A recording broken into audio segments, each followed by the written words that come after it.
Hello दोस्तों। आज हम देखेंगे ब्रिटिश ईस्ट इंडिया कंपनी की कृषि नीतियों के बारे में। कृषि नीतियाँ। ईस्ट इंडिया कंपनी ने भारत को उपनिवेश बनाने के लिए शस्त्रागार में हर रणनीति का इस्तेमाल किया। उन्होंने आंतरिक झगड़ों में भाग लिया, संधियाँ की और अपने ही शासक के विरुद्ध षड्यंत्रकारियों का प्रयोग किया। ग्रामीण इलाकों में उपनिवेश बनाना। बक्सर की लड़ाई के बाद 100 मिलियन एकड़ भूमि की दीवानी अधिकार प्राप्त कर लिया। वनों को राज्य की संपत्ति बनाकर उनके आवागमन पर निगरानी रखकर आदिवासियों की शक्तियों को कम किया। अधिक संख्या में पुलिस स्टेशन और ग्राम प्रधानों और जमींदारों पर नियंत्रण किया। भारतीय निर्यात को नष्ट करके और सस्ते ब्रिटिश माल के साथ भारतीय बाजारों को डंप करके औद्योगिकरण ने कारीगरों की गांव की ओर अग्रसर किया। अंग्रेजों के ने राजस्व और फसल मॉडल के माध्यम से उन पर पूर्ण नियंत्रण कर लिया। राजस्व संसाधन। मुख्य स्रोत वह भूमि थी जिससे उन्होंने अस्थायी बंदोबस्त, रैयतवाड़ी और महलवाड़ी प्रणाली की आधार पर राजस्व एकत्रित किया। अस्थायी बंदोबस्त में क्या होता था? अस्थायी बंदोबस्त में जो अस्थायी बंदोबस्त में क्या होता था? अस्थायी बंदोबस्त में ये अस्थायी बंदोबस्त होते थे और इनके बीच जमींदार आते थे और जमींदारों के बाद किसान आते थे। जो किसान है, ये अपना रेंट देते थे, यानी खेतों में जो अनाज उगते थे उनके बदले इनको कर देते थे। कर देने के बाद से ये जमींदार ये अस्थायी बंदोबस्त जो ब्रिटिश ईस्ट इंडिया कंपनी ने इन पे लगाए थे, अस्थायी बंदोबस्त उनको देते थे। और जो ये कर था, ये कर फिक्स नहीं था। जो जमींदार कर देते थे इनको, ये तो इनको देते थे उतना जितना अनाज उपजता था उसके एवज में। लेकिन जो जमींदार कर देते थे ये ब्रिटिश ईस्ट इंडिया कंपनी को, ये जो कर था ये फिक्स नहीं था। इसको समय समय पर बदला जा सकता था। और उसके बाद से आता है अस्थायी बंदोबस्त।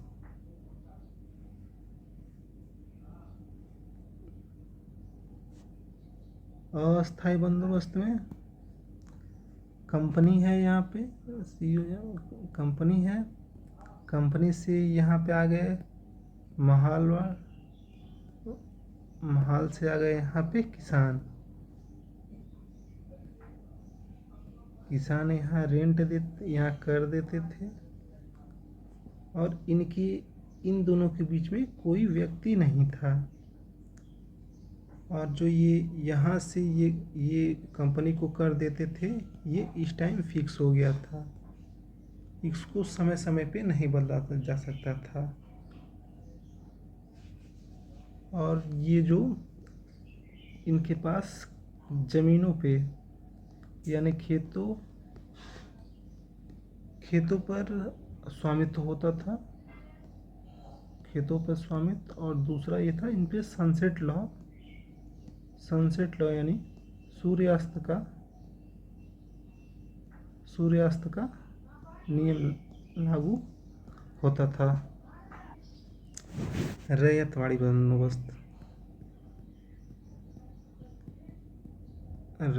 बंदोबस्त में यहाँ राज्य होता था और यहाँ सीधे रैयत होते थे। और रैयत ये किसान ही होते थे। ये इनकी जमीन पे खुद का स्वामित्व होता था। ये यहाँ से ये राज्य को कैश के रूप में, यानी कि नगद भुगतान करते थे। इसका जनक माना जाता है रीड एंड मुनरो और ये लागू था मद्रास, बॉम्बे, सिंध एवं आसाम में। उसके बाद दूसरा राजस्व संस्थान में दूसरा इन्होंने महसूस किया कि वे अपने देश के वांछित कच्चे माल के लिए भूमि का उपयोग कर सकते हैं।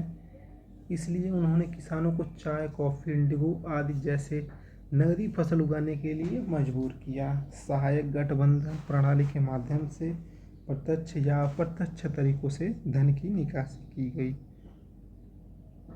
लोगों के अधिकार को फिर से परिभाषित किया गया। वनों पर आदिवासियों का अधिकार हटा।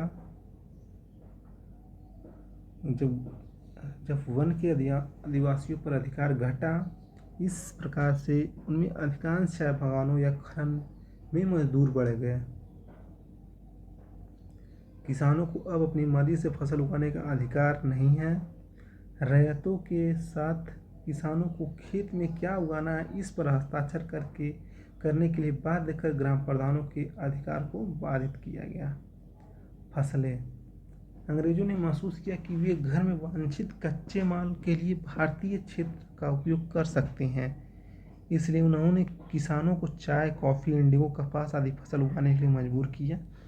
इससे कई गुना ज़्यादा समस्याएं पैदा हुई। किसानों को अपनी इच्छा के अनुसार उगाने का अधिकार नहीं। किसान अपने उपभोग के लिए अनाज उगाते थे, लेकिन ब्रिटिश हस्तक्षेप ने समस्या पैदा कर दी। यह एक कारण था कि बंगाल में अकाल पड़ा। नील एक ऐसी फसल थी जो अंग्रेजों द्वारा इस्तेमाल की जाती थी। इंडिगो की बहुत अधिक पानी की आवश्यकता होती थी, इसलिए किसान इसकी खेती के बाद चावल जैसे अन्य फसलों की खेती नहीं कर सकते थे। इसके कारण ब्लू विद्रोह हुआ, जिससे किसानों ने इसकी खेती करने से इनकार कर दिया। इसके बाद सरकार द्वारा बंगाल में इंडिगो का मिशन लाया गया था। नील की खेती सतह के लिए भुगतान।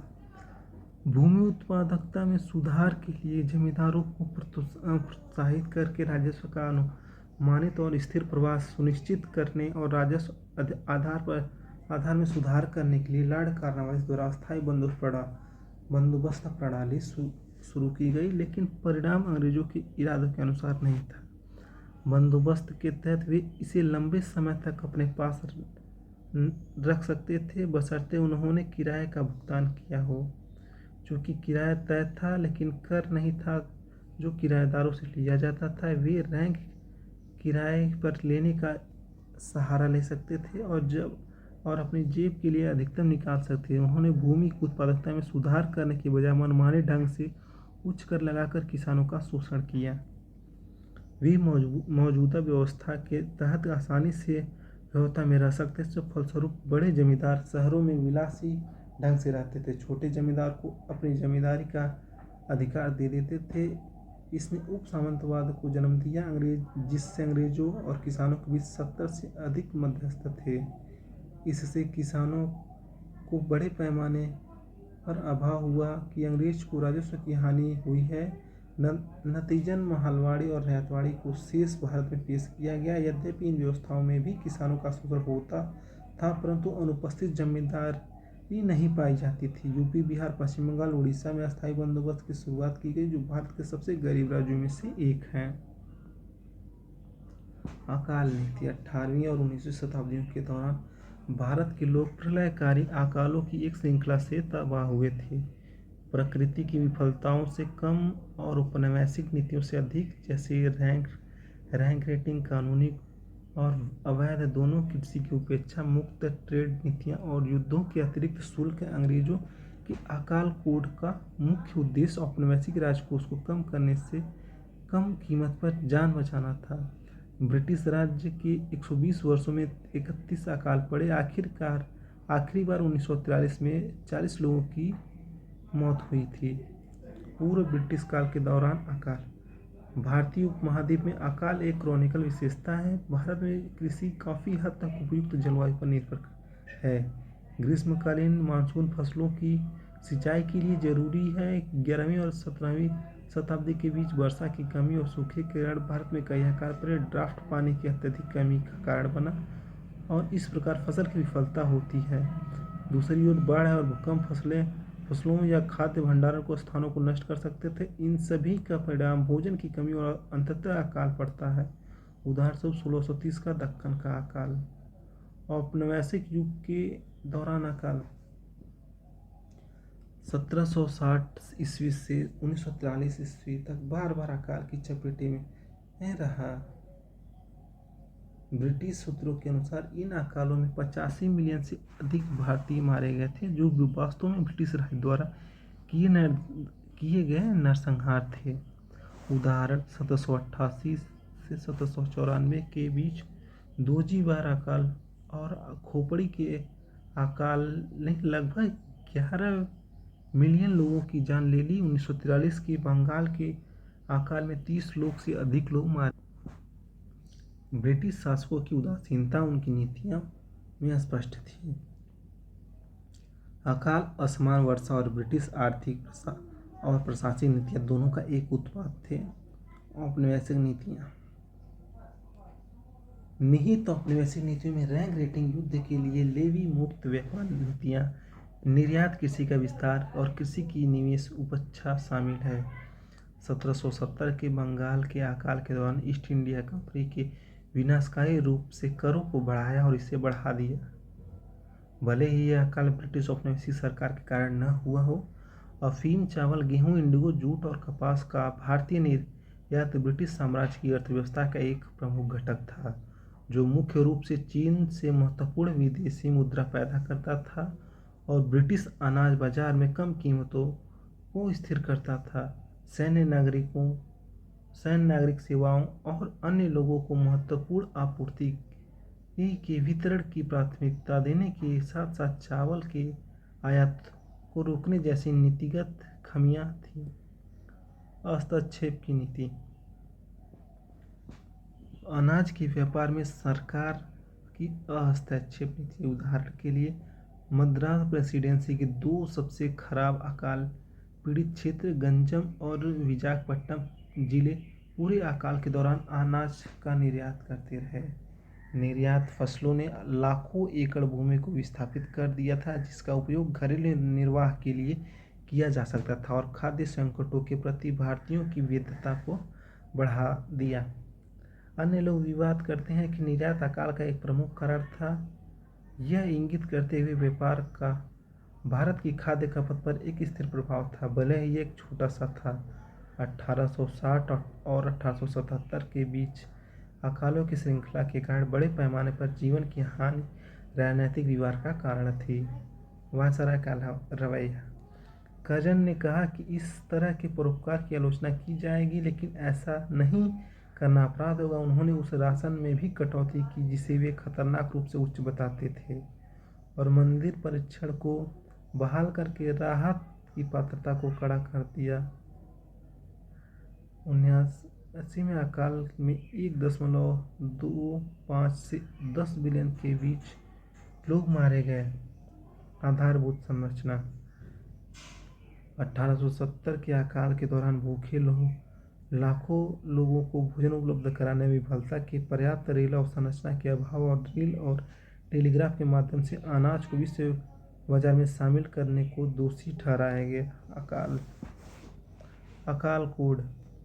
ब्रिटिश कोड सार्वजनिक अधिकारियों पर न्यूनतम आवश्यक खर्च करने के लिए कर्तव्य निर्धारित करने में स्पष्ट थी, लेकिन केवल जीवन के नुकसान को रोकने के लिए और इससे आगे कुछ भी नहीं। अतीत की अकाल संहिताओं ने माना कि गैर कृषि ग्रामीण गरीब व्यक्ति जैसे कारीगर और बुनकर अकाल में बहुत मुश्किल से प्रभावित हो सकते हैं, लेकिन उनकी भोजन की ज़रूरतों को पूरा करने के लिए बहुत कम किया गया। हालांकि वे इस तरह के भोजन में भाग लेने के लिए शारीरिक और सांस्कृतिक रूप से सुसज्जित नहीं थे। सार्वजनिक राहत कार्यों में आवश्यक शारीरिक श्रम की जो लोग भोजन की कमी के समय सबसे अधिक असुरक्षित हैं वे वृद्ध लोग, अकेली महिलाएं, विकलांग लोग और बच्चे हैं। औपनिवेशिक संहिताओं में उनके अनुदान राहत के तुच्छ प्रावधान शामिल थे। तेजी से बढ़ती आबादी, घरेलू कर्ज में वृद्धि, स्थिर कृषि उत्पादकता, सामाजिक स्तरीकरण में वृद्धि और किसान वर्ग के अपने भूस्वामित्व से अलगाव के कारण उपरोक्त स्थितियां और भी बदतर हो गई। चक्रवात, बाढ़ और सूखे जैसी प्राकृतिक आपदाओं ने समय समय पर अपना कहर बरपाया। सूखे की वजह से भोजन की कमी के एपिसोड के दौरान इस तरह की बारिश की विफलता जो आज भारत के बड़े हिस्सों में पर मंडरा रही है। भारत में जिलाधिकारियों को अभी भी अकाल संहिता के अध्ययन संस्करणों द्वारा निर्देशित किया जाता है, जो शुरू में औपनिवेशिक प्रशासकों द्वारा विकसित किए गए थे। 1943 का बंगाल अकाल। जब भारत में काम करने की बात आई तो अंग्रेजों के पास एक क्रूर आर्थिक एजेंडा था और इसमें मूल नागरिकों के लिए सहानुभूति शामिल नहीं थी। ब्रिटिश राज के तहत बंगाल के अनगिनत अकालों का सामना किया, लेकिन सबसे ज़्यादा मार बंगाल पर पड़ी। इनमें से पहला 1770 में था, उसके बाद 1783 में, 1866, 1873, 1892, 1897 और अंत में 1943 से 1944 में गंभीर थे। इससे पहले जब देश में अकाल पड़ा था, स्वदेशी शासक बड़ी आपदाओं को टालने के लिए उपयोगी प्रतिक्रियाओं के साथ तत्पर थे।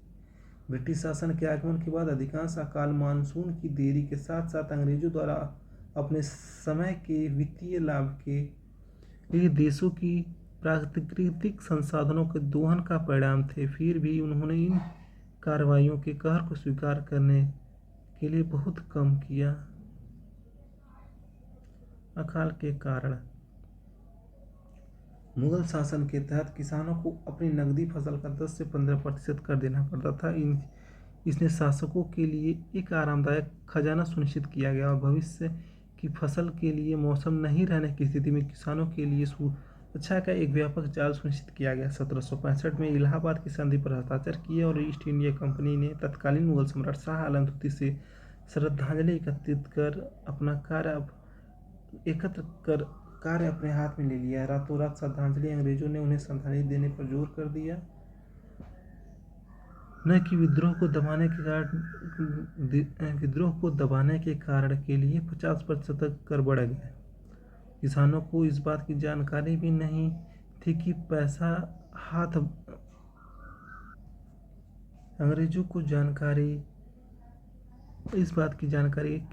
किसानों को इस बात की जानकारी नहीं थी कि पैसा हाथ बदल गया है। उन्होंने भुगतान किया। अभी भी विश्वास था कि यह सम्राट के पास ही है। भारतीय किसानों के जीवन में फसलों को आंशिक रूप से नष्ट होना एक नियमित घटना थी। यही कारण है कि कर अदा करने के बाद बचा हुआ अधिशेष स्टॉक अपनी आजीविका के लिए इतना महत्वपूर्ण था, लेकिन बढ़े हुए कराधान के साथ यह अधिशेष तेजी से बिगड़ गया। अकाल के अंतर्निहित कारणों में अकुशल कृषि पद्धतियां, घनी आबादी और ऋण बंधन और भूमि हड़पने के माध्यम से विषकृतता शामिल थी। औपनिवेशिक शासकों ने अकाल के संबंध में उनके सामने आने वाले किसी भी चेतावनी को नजरअंदाज करना जारी रखा। अकाल के आसन्न कारणों में युद्ध के परिणामों के साथ संयुक्त रूप से स्थानीयकृत आपदाएं, एक चक्रवात, तूफान, बाढ़ और चावल की एवं फसल की बीमारी शामिल है। मांग पुल और मौद्रिक मूल दोनों के प्रारंभिक सामान्य युद्धकालीन मुद्रास्फीति। बर्मा। आधुनिक म्यांमार पर जापानी कब्जे के कारण चावल के निर्यात में कमी, बंगाल के बाजार की आपूर्ति और परिवहन व्यवस्था में करीब व्यवधान, राज्य की पूर्वव्यापी रक्षात्मक झुलसी पृथ्वी रणनीति, चावल और नावों के लिए इंकार की नीतियों द्वारा बार बार नीतिगत विफलताओं, युद्ध, मुनाफाखोरी, अटकलों और शायद जमाखोरी के कारण भी भारी मुद्रास्फीति हुई। सरकार ने ग्रामीण गरीबों की तुलना में सैन्य और रक्षा जरूरतों को प्राथमिकता दी। सैन्य उद्योगों में मजदूरों और सिविल सेवकों के पक्ष में चिकित्सा देखभाल और भोजन का अत्यधिक आवंटन किया। अकाल के परिणाम। दो लहरें, भूखमरी और बीमारी ने परस्पर क्रिया की और एक दूसरे को बढ़ाया। अत्यधिक मृत्यु दर हुई। व्यापक भूखमरी और कुपोषण ने पहले प्रतिरक्षा प्रणाली से समझौता किया और रोग प्रतिरोधक क्षमता कम होने के कारण अवसरवादी संक्रमण से मृत्यु हो गई। सामाजिक व्यवस्थाओं के व्यापक विघटन के कारण सामाजिक व्यवधान और निराशाजनक स्थिति में ने बड़े पैमाने पर पलायन, भीड़-भाड़, खराब स्वच्छता, खराब पानी की गुणवत्ता और अवशिष्ट निपटान, बढ़े हुए कीट और असंतुलन मृत्यु को जन्म दिया। ये सभी कारक संक्रामक रोग के बढ़ते प्रसार से निकटता से जुड़े हुए हैं।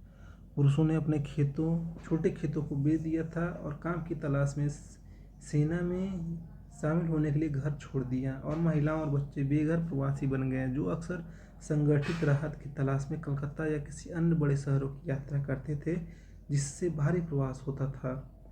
अकाल के क्लासिक लक्षणों में से एक यह है कि महिलाओं के शोषण को तीव्र करता है। उदाहरण के लिए, महिलाओं और लड़कियों की बिक्री में वृद्धि होती है। अकाल से पहले भी जोतेदारों द्वारा गरीब, ग्रामीण, निचली जाति और आदिवासी महिलाओं के यौन शोषण के कई बार सामाजिक रूप से स्वीकृत माना गया था, और संकट के दौरान महिलाएं बड़ी संख्या में वेश्यावृत्ति की ओर मुड़ गईं। संकट की एक और गंभीर कठिनाई कपड़ा अकाल। बंगाल में डूबे हुए गरीबों की लगभग पूरी आबादी को नग्न या सर्दियों में स्क्रैप में कपड़े पहने हुए छोड़ दिया। ब्रिटिश सेना ने भारतीय निर्मित जूते, पैराशूट, वर्दी, कंबल और अन्य सामान बाहरी छूट दरों पर खरीदकर भारत में उत्पादित लगभग सभी वस्त्रों का उपभोग किया। अकाल व्यापक रूप से अस्थावरकर स्थितियों में भयावह स्वच्छता मापकों और बीमारियों के प्रसार का कारण बनते हैं। कपड़े के अकाल में साफ कपड़ों या किसी भी कपड़े की कमी देखी गई। नदियां और अन्य जल आपूर्ति में लाशों का निपटान दूषित पेयजल की आपूर्ति करता है। बड़े पैमानों पर पलायन के कारण कपड़े धोने, भोजन तैयार करने और जीवन की अन्य सुविधाओं, अन्य आवश्यकताओं की देखभाल के लिए आवश्यक बर्तनों और सुविधाओं का परित्याग हो गया। अतः इससे यह स्पष्ट रूप से इंगित होता है कि लगभग हर चीज़ की प्रचुरता के इस युग में हमें अपने अतीत को नहीं भूलना चाहिए। अपनी संसद को अपनी पसंद की नैतिकता रूप से यही सही बनाने के भोजन और अन्य संस्थानों को विवेकपूर्ण तरीके से उपयोग करने के लिए व्यक्तिगत स्तर पर आत्मसंयम होना चाहिए। तो आज के लिए बस इतना ही। अब हम मिलते हैं अपने अगली वीडियो में। धन्यवाद। Please subscribe my channel. Thank you.